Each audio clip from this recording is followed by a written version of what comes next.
हे सगळं बघून आणि आज जी मुलं आज इकडे मोठ्या ज्या अपेक्षित आज आली, तर असं वाटतं त्याचं पुढे काय करायचं, त्याला कशी वाट करून द्यायची, याचाच आम्ही विचार करत होतो. मला असं वाटतं उद्धव आपल्याशी बोलतील ते सांग. आणि त्याच्यामुळे आम्ही 26 तारखेला आम्ही एक शक्ती प्रदर्शन मोर्चा म्हणा, शक्ती प्रदर्शन म्हणा किंवा काही म्हणा, या मुलांना घेऊन करायचं आम्ही ठरवलेलं आहे की मुंबई सारख्या एका महत्वाच्या, सर्वात महत्वाच्या देशातल्या शहरामध्ये देखील ही सगळी मुलं आणि सगळेजण पालक हे एकत्र येत आहेत आणि आपला राग रोष व्यक्त करतायत. हे मला असं वाटतं केंद्राला देखील कळणं गरजेचं आहे. आणि त्याच्यासाठी म्हणून आम्ही येत्या 26 तारखेला रविवारी येत्या 26 तारखेला आम्ही हा मोर्चा आम्ही काढतो. हा मोर्चा निघेल शिवाजी पार्क शिवतीर्थावरून हा निघेल आणि हा मोर्चा जाईल सिद्धिविनायकाच्या इकडे. तिथे जाऊन आम्ही देवाला साकडं घालणार आहोत. या सरकारला सुबुद्धी देऊ आणि याच्यासाठी म्हणून तिकडे आम्ही त्याची सांगता करणार आहोत. आणि हा तसा आमचा कार्यक्रम आहे. मी कालच दिल्लीला जाऊन आलो, आम्ही पण जाऊन आलो. आपल्या माध्यमातून ही दृश्य संपूर्ण जग पाहत आहे. एक गोष्ट नक्की की हा विषय केवळ नीटच्या परीक्षेपुरता मर्यादित नाहीये. कारण ज्या वेळेला मी गेलो, माझ्यासोबत संजय राऊत होते, अनिल देसाई, अरविंद सावंत ही सुद्धा मंडळी होती, खासदार होते. आणि त्या गर्दीमध्ये एक व्यक्ती राजा तिकडे संजयला असं भेटला की त्यांनी सांगितलं, त्यांनी विचारलं की आप कहाँ से आए हो. संजयने विचारलं तर मैं बिहार से आया हूँ, लेकिन मैं हूँ तो मध्य प्रदेश. तर तो काही विद्यार्थी वाटत नव्हता, पण मध्यमवयीन तरुण होता. त्याला विचारलं आप क्यों आए. त्यांनी सांगितलं की माझा व्यवसाय नीट चाललेला होता, माझी रोटी व्यवस्थित चालू होती, पण नोटबंदीच्या वेळेला माझी पूर्ण उद्योगधंदा, रोजीरोटी उद्ध्वस्त झाली आणि तो राग व्यक्त करायला मी आलेलो आहे. म्हणजे हा हे एक निमित्त झाले असं म्हणा पाहिजे तर, परंतु हा गेल्या काही वर्षातला राग हा आता उफाळून वरती आलेला आहे. दुर्दैवाने आज मी वृत्तपत्रात वाचलं आणि कालच आपल्या माध्यमातून मी बघितलं की न्यायमूर्तींना किंवा न्यायालयाला या प्रकरणाकडे लक्ष द्यायला वेळ नाही असं ते म्हणाले. आता विषय असा झालेला आहे की दिल्लीमध्ये मला सुद्धा तिथल्या काही मुली भेटल्या आणि त्या संतप्त होत्या. त्या सांगत होत्या की आमचे कपडे फाडले गेले, वाटेल तसं मारलं गेलं, काही ठिकाणी तर लाशा काठ्यांना खिळे लावून, गजलेले खिळे लावून मारलं गेलं, डोकी फोडली गेली. आणि काल एक व्यक्ती, जी महिला, जी मुलगी जी अत्यवस्थ होती, मला कल्पना नाही आता तिथे एफआयआर वाचलं आता आहे की नाही मला माहिती नाहीये. तर एक असे अत्याचार वाढत चाललेले आहेत. न्यायालयाला कबूतर, कुत्रे यांच्याकडे लक्ष द्यायला वेळ आहे, पण कॉक्रोचकडे लक्ष द्यायला वेळ नाही. हे दुर्भाग्य आहे. आणि देशाची परिस्थिती आता अशी झाली का, आणि न्यायालयाची परिस्थिती सुद्धा अशी धृतराष्ट्रासारखी झाली का, जे द्रौपदीने धृतराष्ट्राकडे न्याय मागण्यासारखं झालेले असतात. मधल्या काळामध्ये चंद्रचूड यांनी न्यायालयाच्या न्यायदेवतेच्या डोळ्यावरची पट्टी काढली होती. ती न्यायदेवतेने परत पट्टी बांधली आणि कशासाठी बांधलेली आहे.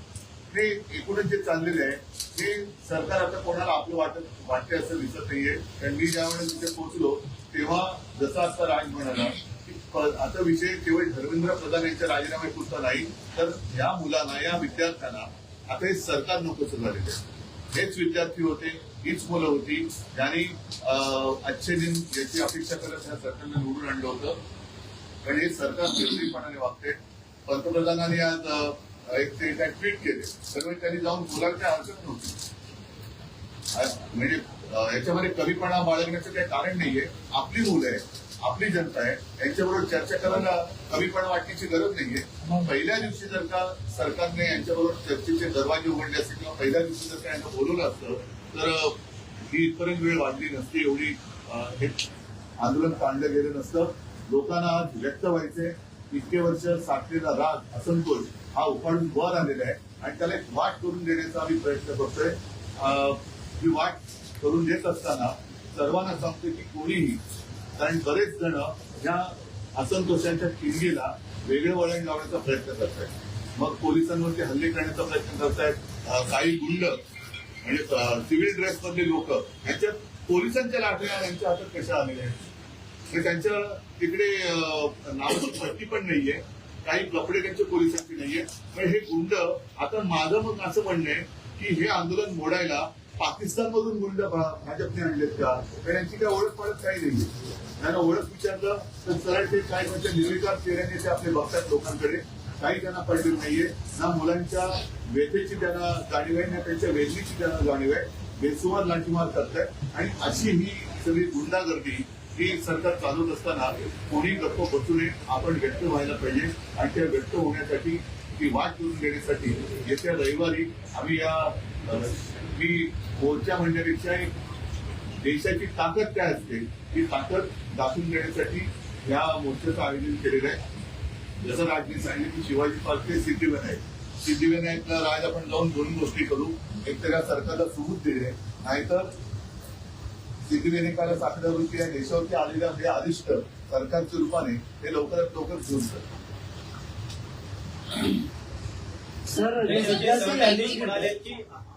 सीसीटीव्ही फुटेज पाहण्यासाठी लक्षात ठेवून विषय आहे. सरन्यायाधीश जे बोलले सीसीटीव्ही फुटेज पाहण्यासाठी आपल्याला मिळेल. मुळात ह्यांच्यामुळेच हे धुळ झालं ना. जन्मदाते तेच आहेत का? आणि त्यांनी जन्म दिल्यानंतर त्या पोराकडे बघायला नको. मी महाराष्ट्रामध्ये पोलीस या सर्व आंदोलन करताना चांगलं सहकार्य करत आहेत. काही त्रास येत नाही, काही गोष्टी झाल्या. माझ्याकडे आता एक व्हिडिओ आलाय. मला असं वाटतं की मी तो आता मुंबई पोलीस कमिशनर देखील पाठवलेला आहे. एका टॅक्सीतनं मुलं चालली होती आणि ती मुलं चालली असताना टॅक्सीतनं नाही, पोलिसांच्या गाडीतून आणि तो पोलीस त्यांना सांगतोय त्या मुलांना की परत या एरियात जर दिसला तर खिशामध्ये तुमच्या 5 ग्रॅमची पावडर टाकीन, 50 ग्रॅमची पावडर टाकीन. बरं का? पोलिसांकडे तर पावडर पण मिळायला लागली. हा पोलीस कोण ड्रग सप्लायर आहे का? हे कुठचे काय चाललंय मला कळतच नाही. मला खरं तर ही इतकी साधी गोष्ट, साधी म्हणजे म्हणण्यापेक्षा ही किंवा पेपर फुटले काय कोण ज्याची जबाबदारी आहे त्यांनी राजीनामा द्यावा आणि जे त्याच्यामध्ये असतील सामील झालेले असतील त्यांना अरेस्ट करावी. त्या काही गोष्टी करायच्या त्या सगळ्या गोष्टी कराव्यात. परत हे होणार नाही याची शाश्वती द्यावी आणि त्याच्याशी चर्चा करावी. हे सगळं प्रकरण इथपर्यंत आलंच नसतं. बोला. नाही, यात एक प्रश्न असा आहे की मुख्यमंत्री देवेंद्र फडणवीस असं म्हणतात. आज जे मोदीने ट्विट केले का काय केले मला कल्पना नाही की दोषींना सोडणार नाही. तर ज्यांनी ज्या मुलामुलींवरती निर्दयीपणाने लाठीमार केलेला आहे, ज्यांनी मुलींचे कपडे फाडले, जे पोलिसांच्या वेशाकडे येतात, जे गुंड तिकडे घुसले, त्या गुंडांना पकडून त्यांना सुद्धा कठोर शिक्षा करण्याची जबाबदारी मोदी घेतात का? हे गुंड कोणी घुसवले होते, हे गुंड कोणी आणले होते आणि राजरोस फिरतात त्यांचे पण व्हिडिओ आहेत. अगदी ती काठ्या बिठ्या आणि पोलिसांच्या लाठीच्या हातात सुटून आल्या. पण उद्धवजी, मुख्यमंत्री देवेंद्र फडणवीस आणि जे.पी. नड्डा जे भाजपचे केंद्रातले नेते आहेत ते असं म्हणतात की विरोधी पक्ष हा विद्यार्थ्यांच्या खांद्यावर बंदूक ठेवून या विषयाचं राजकारण करतो. भारतीय जनता पक्ष आजपर्यंत काय करतात? त्यांचा असाही दावा आहे की काँग्रेसच्या राजवटीतही अनेकदा पेपर फुटलेले आहेत. किंवाही आंदोलन झाले की म्हणून तर बदललं ना सरकार. त्यालाही आंदोलन झाली, त्याच्यानंतर सरकार बदललं, त्यांचं आलं. हे लोक ते तसे आहेत म्हणून त्यांना आणलं. हे तसेच म्हणजे ते सांगतात की सरकार बदला आणि विद्यार्थ्यांच्या खांद्यावरती बंदुका विरोधी पक्ष ठेवत असतील तर विद्यार्थ्यांच्या छातीवरती बंदुका तुम्ही का रोखतात? आणि दुसरी गोष्ट त्या अण्णाच्या डोक्या घालून कोण फिरवते? त्यांचीच माणसं होती ना. अण्णांकडे एवढी माणसं नव्हती. आणि याच्यामध्ये पण ह्यांनी काही चुका केल्या की त्याचं राजकारण नाही करायचं. आणि हे जेव्हा विरोधी पक्षात जातात त्यावेळेला सगळ्या गोष्टींचं राजकारण करणार. पण शरद पवार काल पंतप्रधानांना भेटले. त्यांची त्याला विषयावर म्हणतात तेच आहे की त्यांनी तुम्हाला काही कल्पना दिली आहे का? कारण नाही, मला असं वाटतं की- सर्वजण आश्चर्य विरोधकांना सहभाग गाडीतून नेऊन पोलीस आहेत आपल्या अनेक कार्यकर्त्यांना नेत्यांना नोटीस जाऊ शकतात, विद्यार्थ्यांची धरपकड होऊ शकते. यासाठी सवय आहे. नाही इकडे आता कळेल आता म्हणून भेटतं ना की विद्यार्थ्यांच्या बाजूने कोण आहे आणि विरोधात कोण आहे. आणि प्रश्न असा आहे ना की प्रश्न सोडवायचा आहे का चिघळवायचा आहे हे मला असं वाटतं सरकारने बघावं. सर आज वंचितनी महाराष्ट्र आणि देशबंदची हाक दिली आहे. 26 तारखेला तुम्ही आता मोर्चा काढणार आहात. प्रत्येक राजकीय पक्ष वेगवेगळ्या गोष्टी करण्यापेक्षा तुम्ही सगळे एकत्रित का येत नाही? म्हणजे आता हे ते जाहीर करणं हे आम्हाला माहित नव्हतं. त्यांनी स्वतंत्रपणे जाहीर केलं बरोबर. आम्ही जे काही त्याला मोर्चा म्हणा किंवा काही म्हणा या सगळ्या गोष्टी करताना तिथे आमचे राजकीय पक्षाचे झेंडे नसतात.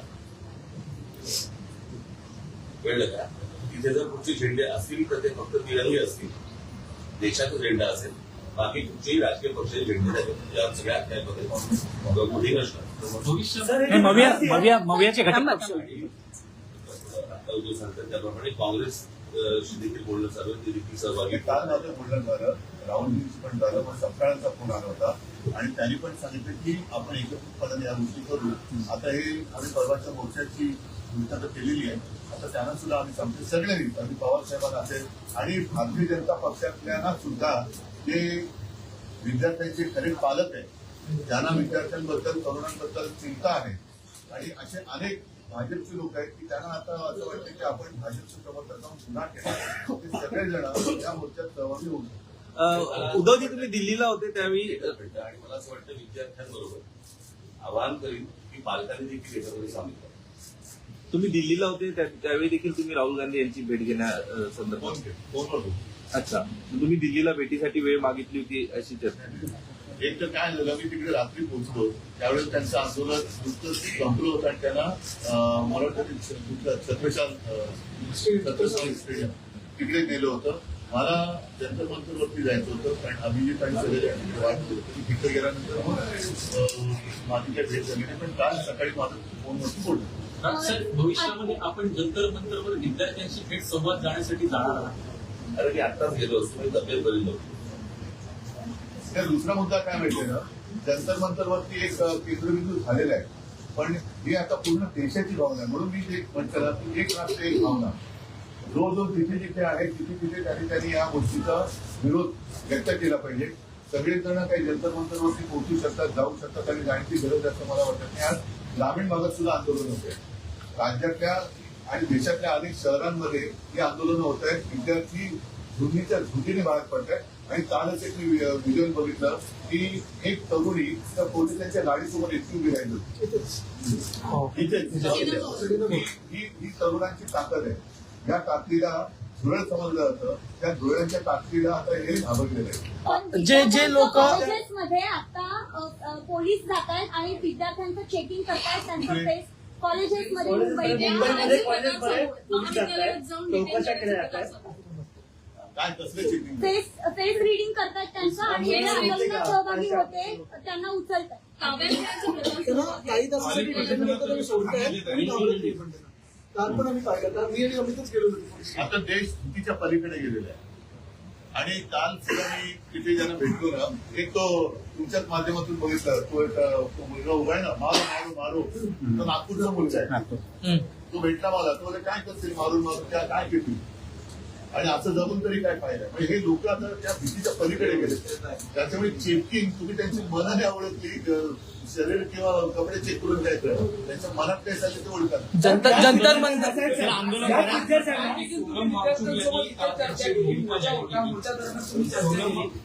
विद्यार्थ्यांचं म्हणणं काय होतं यावेळी तुमच्याशी जेव्हा चर्चा झाली का? आलं ते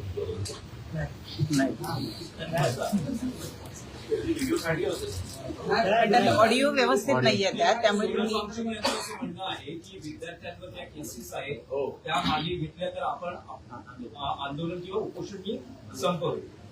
तुमचं विरोधी पक्षाचं काय म्हणणं आहे की याचा लॉजिकल एंड म्हणजे धर्मेंद्र प्रधान यांचा राजीनामा तेव्हाचे आंदोलन थांबले की सरकार असं म्हणते की चर्चा करायला या लोकसभेत संसदेत यावर चर्चा होईल आणि त्यानंतर मग पुढचा निर्णय घेण्यात. लॉजिकल एंड काय? नाही बघा आता प्रत्यक्षात तिकडे काय चाललंय, कारण मी मागे प्रेस कॉन्फरन्स घेतली होती नाही, मी इथेच बोललो होतो. मला वाटतं की काही वर्षांपूर्वी म्हणजे 2018 साली एक जेडी अग्रवाल नावाचे एक गोष्ट होते, ते गंगेसाठी उपोषणाला बसले होते. सरकारने लक्ष नाही दिलं. 115व्या दिवशी त्यांनी प्लांट सोडला. गंगा आणखीन वाईट झाली. म्हणजे कोरोनाच्या काळात तर मग गंगेमध्ये मृतदेह पण सोडले गेले. या सरकार हे निर्दयी आहे. मी वामचूकना त्यांना तिथून हलवण्याच्या आधी 1-2 दिवस आधी फोनवर बोललो होतो आणि त्यांना हेच सांगितलं होतं की आपण उपोषण सोडा, कारण उपोषण कोणासमोर करायचं, ज्यांना काहीतरी संवेदना आहे. या सरकारला संवेदना नाहीये. त्याच्यामुळे त्यांना असं वाटतं की अशी लोक गेलेली बरी आणि एकदा काय ते सगळं स्मशान शांतता होऊन दे. आणि तसं दिसत नाहीये. अनेक जण आता प्रत्येकाच्या मनामध्ये किती पेटली त्याच्या तुमचा जो विषय आहे की धर्मेंद्र प्रधान, शेवटी मग जबाबदारी कोणाची आहे? जे जबाबदार आहेत त्यांना सोडणार नाही, पण धर्मेंद्र प्रधान पहिले जबाबदार आहेत, त्यांना का सोडताय? आणि धर्मेंद्र प्रधान पण पुणे एकेकाळी पेपर चुकीच्या विरुद्ध रस्त्यावर उतरले होते असं म्हणतात. जे आता विद्यार्थ्यांचं नशीब खोट आहे. राजसाहेब, तुम्हाला काय वाटतं की चर्चेतून सरकार म्हणते चर्चेला यातून मार्ग काढू, तुम्हाला असं वाटतं की चर्चेतून मार्ग सुरुवातीला करायला पाहिजे होतं. हीच गोष्ट उपोषण झालं नसतं, लाठीचार्ज झाला नसता, मुलांनी मार नसता खाल्ला. काय झालंय आता घरामध्ये हे सगळं पोहोचलेलं आहे आंदोलन. त्याच्यामुळे सरकार आता बॅकवर्ड होती गेलं. आणि म्हणून आता मी सांगितलं की आपली चर्चा करायला या म्हणून. कळलं का? ज्यावेळेला शिखांनी, ज्यावेळेला त्या शेतकऱ्यांनी, ज्यावेळेला पंजाबच्या शेतकऱ्यांनी, हरियाणाच्या शेतकऱ्यांनी ज्यावेळेला मोर्चा काढला त्याला काय नाही बोलवलं. कारण तो प्रत्येक घरातला देशातला नव्हता विषय. आता त्यांना अंदाज आला या सगळ्या गोष्टींचा. त्यांच्याकडे पण यंत्रणा आहेच त्यांच्याकडे, की अंदाज आला की घराघरात पोहोचलंय आणि घराघरात पेटलंय. म्हणून आता हे आता बोलतात की आमच्याशी चर्चा करायला या. मणिपूरच्या प्रकरणात त्या शिखांनी लक्षात घ्या, आता हा विषय मतपेटीचा नाहीये, हा विषय तुमच्या निवडणुकांचा नाहीये, हा विषय त्यांच्या न्यायाचा.